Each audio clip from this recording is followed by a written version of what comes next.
오늘 저는 성령의 열매라는 제목을 가지고 같이 은혜를 나누고자 합니다. 여러분들 열매 좋아하시죠? 아멘. 네, 과일, 사과, 포도, 요즘은 감도 많이 나오고 여러 가지 열매를 여러분들 좋아하시는 줄 압니다. 우리 믿음에도 열매가 있어야 됩니다. 그 중에서 성령의 열매가 제일 좋은 열매라는 것을 여러분도 동의하실 겁니다. 오늘 본문을 통해서 그리고 성령의 열매의 9가지 열매에 대한 그 말씀을 통해서 여러분들의 신앙을 한번 점검해 보시고 여러분들이 진정으로 예수 그리스도의 복음으로 거듭난 사람이라면 분명히 삶 속에 이 성령의 9가지 열매가 나타나야 됩니다. 이 9가지 열매는 한 가지 한 가지 이렇게 다른 것이 아니라 하나의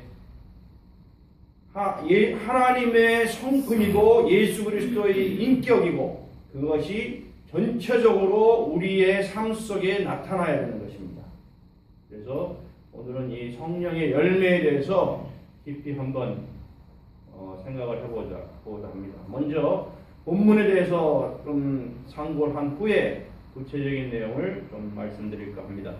오늘 갈라디아서 5장 16절에 보면 내가 이르노니 너희는 성령을 따라 행하라 그리하면 육체의 욕심을 이루지 아니하리라.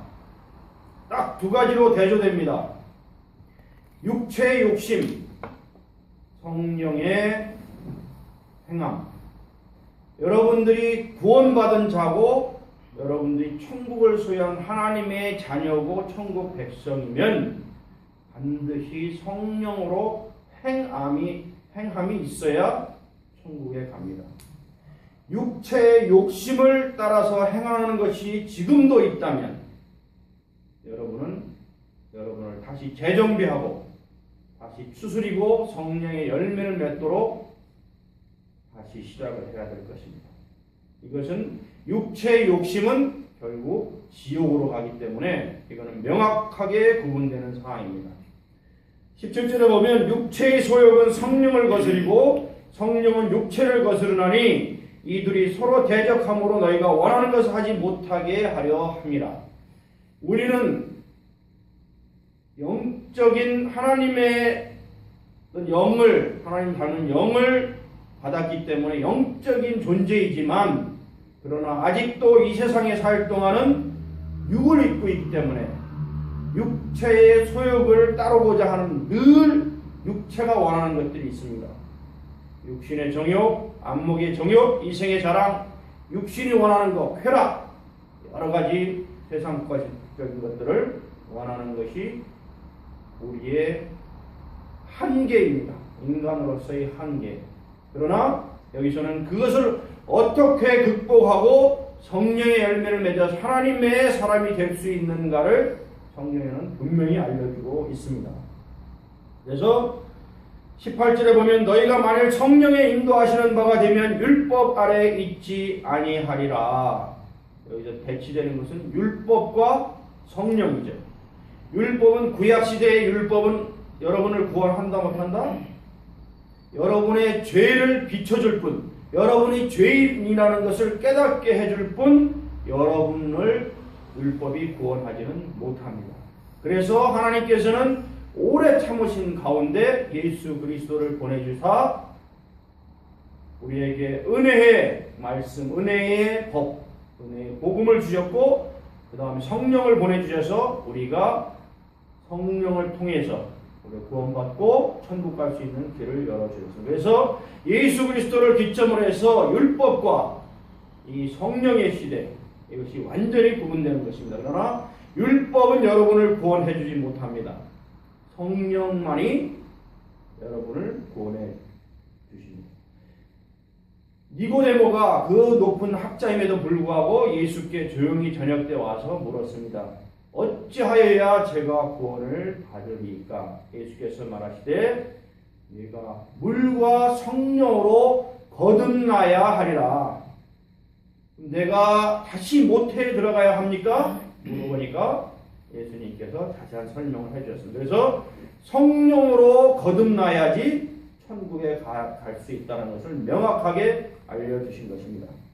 그러나 우리는 육체를 입고 있기 때문에 이런 육체의 소욕과 우리 성령이, 우리 안에 있는 성령이 늘 싸우고 있는 것을 여기서도 명확하게 간파하고 그것을 어떻게 이길 것인지를 아주 명확하게 설명해주고 있습니다.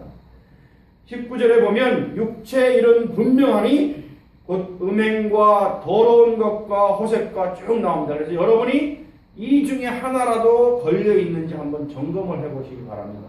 여기에 걸려 있으면 여러분은 믿음이 성장하지 못하고 자칫 잘못하면 여러분은 세상으로 나가고 또 죽음으로 갈 수 있는 길에 갈 수도 있는 것이기 때문에 여러분을 한번 점검해 보시기 바랍니다. 여러분에게 음행이 있습니까?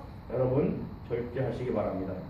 더러운 것 쫓아가지 마십시오. 호색 쫓아가지 마십시오. 우상숭배 하나님이 제일 싫어하시는 것입니다. 우상숭배는 저는 구원받지 못합니다. 그리고 주술과 점치는 것 여러 가지, 그 다음에 원수 맺는 것, 인간관계에서 원수 맺는 것, 분쟁과 시기와 분냄. 최근에 무슨 일이 있었는지 아시죠? 분쟁과 시기와 분냄도 이 마귀의 속성입니다. 그 다음에 당짓는 것과 분열함과 이단과 이것도 전부 마귀의 속성으로 그것을 쫓는 자는 마귀를 쫓는 것이고 죄와 사망이 마귀에게 속해 있기 때문에 여러분이 그러한 행동을 하고 있다면 분명히 여러분 자신을 깨달아 알아야 되는 것입니다. 여러분이 마귀에게 놀아나고 있다는 것을 여러분 분명하게 깨달으시기 바랍니다. 그리고 투기와 술 취함과 방탕함. 남자들은 아직도 세상에서 여러 가지 술 취함과 또 술 먹고 방탕합니다. 술집에 가서 룸사롱 가서 방탕한 생활을 아직도 세상 사람들은 하고 있고 많은 사람들이 투기를 하고 도박을 합니다. 그런 것은 전부 마귀로부터 온 것입니다. 과거에 도박을 했던 것 전부 마귀가 끌고 다니는 것입니다. 경마를 했던 것 도박장에 가서 전부 마귀가 끌고 다니는 것입니다. 명확하게 구별하시기 바랍니다. 방탕한 것 그와 같은 것들이라 전에 너희에게 경계한 것 같이 경계하오노니 이런 일을 하는 자들은 뭐라고? 하나님의 나라를 유업으로 받지 못한다라고 명확하게 성경에 써 있는 것입니다. 여러분 그 말은 뭐냐? 이러한 자들은 절대 천국에 못 간다라고 말씀하고 계시는 것입니다. 무서운 말입니다. 많은 세상 사람들이 죽으면 대충 어떻게 좋은 곳에 가겠지. 돌아가신 분한테 우리가 늘 하는 말씀이 뭡니까? 우리가 돌아가신 분에게 좋은 곳으로 가셨을 것입니다. 그래서 영혼이 아주 좋은 곳에 계실 겁니다. 이렇게 덕담을 하지만 그러나 이러한 것들을 세상에서 했다는 사람들은 하나님은 분명하게 이러한 일을 하는 자들은 하나님의 나라를 유업으로 받지 못한다라고 명확하게 선을 긋고 있는 것입니다. 그래서 여러분 이 마귀 사탄이 끌고 다니는 이 죄악과 사망의 길에서 분명하게 돌아서야 됩니다. 아멘. 그 돌아서는 길을 여기는 어떻게 돌아서느냐? 우리가 하나님을 믿고 성령으로 거듭나면 성령의 열매가 나타나는데 성령의 열매로서 너희가 하나님의 자녀인 것이 증명된다. 행함이 없는 믿음은 죽은 믿음이라고 했잖아요. 그래서 그 믿음을 통해서 행하면 반드시 열매가 나타나는데 그 열매는 한두 가지 나타나는 것이 아니라 이 9가지 성령의 열매가 나타나게끔 되어 있다. 만일에 그것이 나타나지 않으면 너는 잘못된 신앙을 가지고 있는 것이다 라고 얘기하고 있습니다. 그래서 22절에 보면 오직 성령의 열매는 다 같이 읽읍시다. 사랑과 희락과 화평과 오래 참음과 자비와 양성과 충성과 온유와 절제니 이 같은 것을 금지할 법이 없느니라. 해서 총 9가지 성령의 열매를 말씀하고 계십니다. 그러면서 마지막 결론으로 말씀하신 것이, 그러면 어떻게 우리가 성령의 열매를 맺느냐 그 방법을 알려주고 있습니다. 24절에 보면 그리스도 예수의 사람들은 육체와 함께 그 정욕과 탐심을 어디에 못 박았다? 십자가에 못 박았느니라. 만약 우리가 성령으로 살면 또한 성령으로 행할지니 너희들은 앞서 말한 바 헛된 영광을 구하여 서로 노엽게 하거나 서로 투기하지 말지니라. 죄와 사망의 그 죄를 짓지 말지니라 라고 말합니다. 우리가 성령의 열매를 맺을 수 있는 방법은 뭐다? 우리 자신을 십자가에 못 박아야 되는 거야. 사도 바울도 뭐라 그랬습니까? 오거라 나는 공부한 사람이로다. 그러나 내가 이것을 벗어날 길은 오로지 하나님을 따라가는 것밖에 없다. 나는 나 자신을 십자가에 못 박노라 라고 얘기했습니다. 어떻게 우리가 우리 자신을 어떻게 십자가에 못 박습니까? 우리가 삶 속에서 육신에 거하기 때문에 육신이 이러한 탐심과 쾌락과 이런 앞서 말하는 그 마귀가 끌고 다니는 여러 가지 일을 할 때에 그때마다 나는 죽었다. 나는 십자가에 내 자신 온전히 죽었다 하고 자기를 내려놔야 됩니다. 자기의 육신에 조그만 욕심이라도 있거나 탐심이 있거나 그것을 하고자 하는 마음이 있거나 유혹이 생기거나 그럴 때마다 완전히 자기를 내려놓고 자기를 죽여버려야 됩니다. 자기의 욕심을 다 내려놓고 십자가에 자기가 나는 나의 육신은 십자가에 죽었다 라고 선포를 해야 됩니다. 그리고 완전히 나는 거듭난 사람으로서 성령만 따라 행할 것이다 라고 자기 자신에게 선언을 해야 되는 것입니다. 아멘. 여러분이 이 육신의 율법과 이 죄, 사망, 육신에 거하는 일을 벗어나는 길은 오직 한 길, 여러분의 육신의 모든 유혹과 욕심을 십자가에 못 박아서 죽여버리는 것밖에는 없습니다. 그러면 내가 죽으면 누가 산다? 성령님이 내 안에 살고 예수 그리스도의 인격이 내가 살고 하나님의 성품이 내 안에서 살아서 성령님이 역사하시면 내가 성령대로 행하고 결과는 성령의 9가지 열매를 맺는 것입니다. 자, 우리가 지난번에 산상수훈에서 팔복에 대해서 배웠습니다. 그 팔복도 하나하나가 떨어진 것이 아니라 제가 뭐라 그랬습니까? 이것은 예수 그리스도의 성품이다. 그래서 우리는 이 모든 8가지를 예수 그리스도의 성품으로 본받아서 우리가 작은 예수가 되어야 한다. 거기 몇 가지 겹치는 사항들이 있습니다.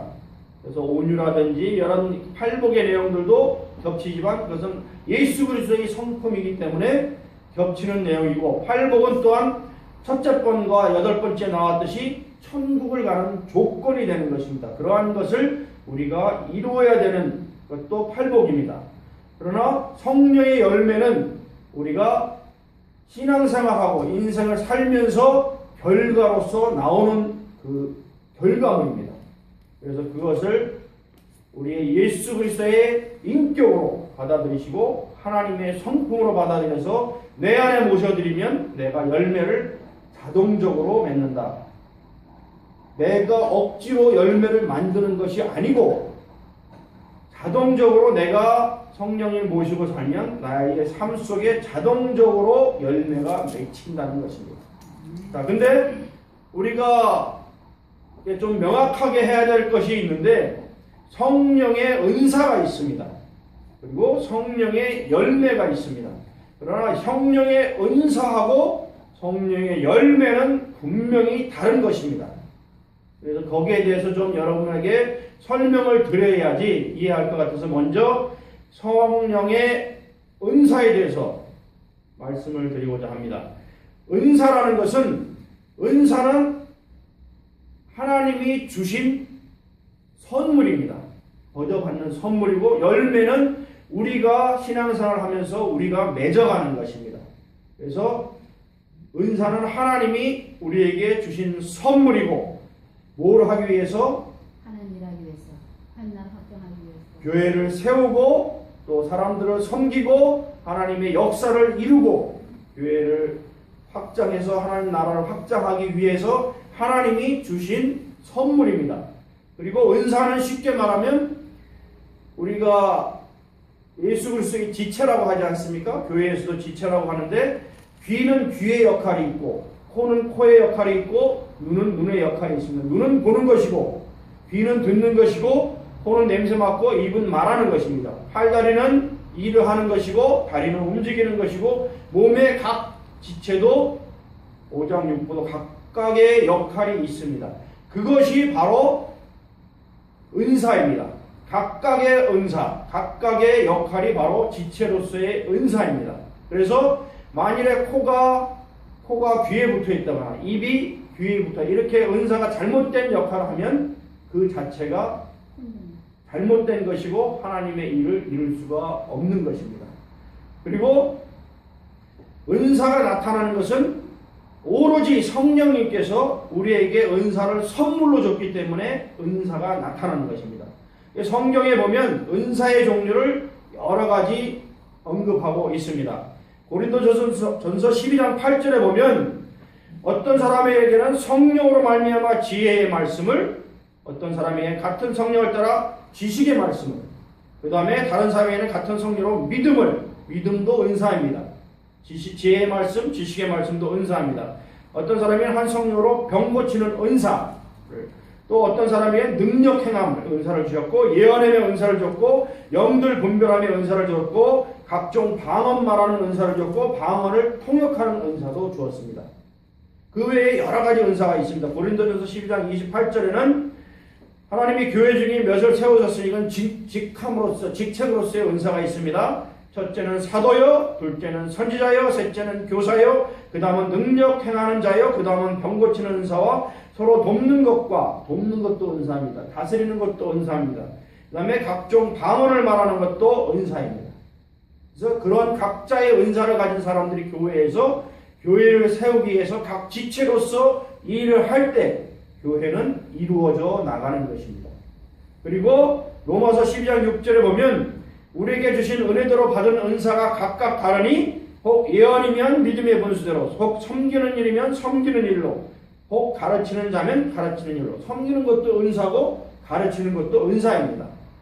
그리고 혹 위로하는 자면 위로하는 일로, 구제하는 자는 성실함으로, 다스리는 자는 부지런함으로, 공의를 베푸는 자는 즐거움으로 할 것이라. 성도들의 쓸 것을 공급하며 손대접하기를 힘쓰라. 그래서 위로하는 것도 은사고, 그 다음에 구제하는 것도 은사고, 다스리는 것도 은사고, 공의를 베푸는 것도 은사고, 성도의 쓸 것을 공급하는 것도 은사고, 교회에서 식당에서 봉사해서 맛있는 음식을 만들어서 성도들에게 제공하는 것도 성령님이 그분에게 주신 은사입니다. 예, 그래서 손대접하는 것도 은사고, 에베소서 4장 11절에 보면 어떤 사람은 사도로, 어떤 사람은 선지자로, 어떤 사람은 복음 전환자로, 어떤 사람은 목사와 교사로 삼으셨으니 해서 그런 은사자를 쭉 나열하고 있습니다. 그렇게 여러 가지 은사자가 있는데 이 은사는 정말로 고귀한 것입니다. 그리고 한 사람이 몇 개의 은사를 받을 수도 있고 또 많은 풍성한 은사를 받을 수 있고 단 한 가지의 은사를 받을 수도 있습니다. 그러나 이 은사를 많이 받았다고 자랑할 것도 아니고 하나밖에 없다고 또는 은사를 못 받았다고 또 자기가 시샘을 하거나 또 낙심할 필요도 없습니다. 이것은 성령님이 주시는 선물이기 때문에 받은 대로 감사하고 그것을 가지고 교회에서 지체로서 활동하고 봉사하고 섬기는 일에 쓰면 되는 것입니다. 그래서 이 은사를 정리를 하면 직임을 수행하는 은사는 사도, 선지자, 복음을 전하는 자, 목사, 교사, 다스리는 자, 섬기는 자, 권위를 가지고 권면하는 자, 긍휼을 베푸는 자, 이렇게 직임수행의 은사가 있고, 초자연적인 은사는 지혜의 말씀, 솔로몬과 같이 잠언을 비롯한 여러 지혜의 말씀을 했지 않습니까? 그리고 통치를 하는데 지혜의 말을 했는데 그 지혜의 말씀을 가진 은사도 있고, 그 다음에 지식의 말씀, 구약에 보면 엘리사가 전쟁에서 상대방 적군에 대한 모든 정황을 자기 왕에게 보고하니까 상대방 적이 꼼짝을 못하는 그러한 모든 지식을 통달한 그러한 지식의 은사를 가진 선지자도 있고 그러한 성도도 있습니다. 그리고 믿음의 은사, 아브라함 같은 사람은 믿음의 조상이 됐죠. 큰 믿음을 가져서 그 은사로 복을 받은 사람이 있고, 병고침의 은사, 가장 대표적인 분이 예수 그리스도가 사역하셨죠. 그리고 능력 행함의 은사 중에 가장 큰 분은 또한 예수 그리스도. 그래서 그런 은사, 예언의 은사를 가지신 분도 있고, 영분별의 은사를 가진 분도 있고, 방언하고 또는 방언을 통역하는 은사를 가지신 분도 계십니다. 자, 근데 이러한 은사를 여러분, 은사는 누가 주신다? 은사는 성령님께서 주시는 선물이라고 했습니다. 근데 이러한 은사는 어떻게 사용해야 되냐면, 이 은사를 내가 발견했을 때는 과연 이것이 사역에 기쁨과 보람을 가져주고 있는가, 좋은 결과를 내고 있는가, 교회로부터 인정을 받았는가, 이런 것들을 가서 내 은사가 좋은 은사인가를 체크를 해야 되고, 그 다음에 이 은사를 교회에서 이 교회를 세우기 위해서 사용할 때 조화와 균형 있게 또 절제와 덕을 세우고 사랑의 원리를 가지고 은사를 펼쳐야 되는 것입니다. 그리고 우리 교회에서도 병 고치는 은사가 있고 또 맛있는 음식을 만드는 은사도 있고 예언의 은사도 있고 여러 가지 은사를 행하시는 분이 있습니다. 그러나 여러분, 이 은사는 만일에 죄악이 들어오거나 본인이 성령을 소멸하거나 하면 은사도 소멸이 됩니다. 은사는 하나님 성령이 주시는 선물이지만 자기의 믿음이 떨어지고 세상적으로 나가고 그러면 이 은사도 병 고치는 은사나 예언의 은사나 이런 것도 소멸될 수 있고 줄어들 수 있는 것이 바로 은사입니다. 왜냐하면 주시는 분은 성령님이고 우리가 성령님을 충만하게 모실 때는 은사도 충만하게 되지만 성령님을 외면하고 제대로 모시지 않고, 왜냐하면 성령님은 인격의 성령님이시기 때문에 성령을 도외시하면 은사도 사라질 수 있다는 것입니다. 그래서 우리가 중요하게 생각해야 되는 것, 마태복음 7장에 보면 예수 그리스도께서 아주 무서운 말을 한 구절이 있습니다. 뭐가 있냐면 7장 21절에 나더러 주여 주여 하는 자마다 다 천국에 들어갈 것이 아니요 다만 하늘에 계신 내 아버지의 뜻대로 행하는 자라야 들어가리라 하면서, 그날에 많은 사람이 나더러 이르되 주여 주여 우리가 주의 이름으로 선지자 노릇하며, 선지자 노릇도 은사입니다. 그 다음에 주의 이름으로 귀신을 쫓아내며, 귀신을 쫓아내는 것도 은사입니다. 그 다음에 주의 이름으로 많은 권능을 행하지 아니하였나이까 하리니, 권능도 은사입니다. 이게 성령님께 받는 은사입니다. 근데 예수님이 뭐라고 그러셨냐면 그때 내가 그들에게 밝히 말하되 내가 너희를 도무지 알지 못한다.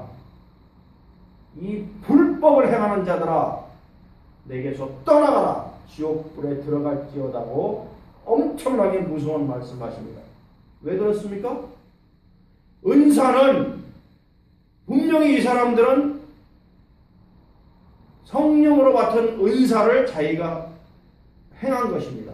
근데 예수님께서는 우리가 이해하기 힘든 이 말씀을 하고 계시는 것입니다. 불법을 행하는 자들아 내게서 떠나가라. 왜 그렇습니까? 분명히 성령으로부터 은사를 받았는데 왜 이 사람들은 지옥에 가야 되는 것입니까?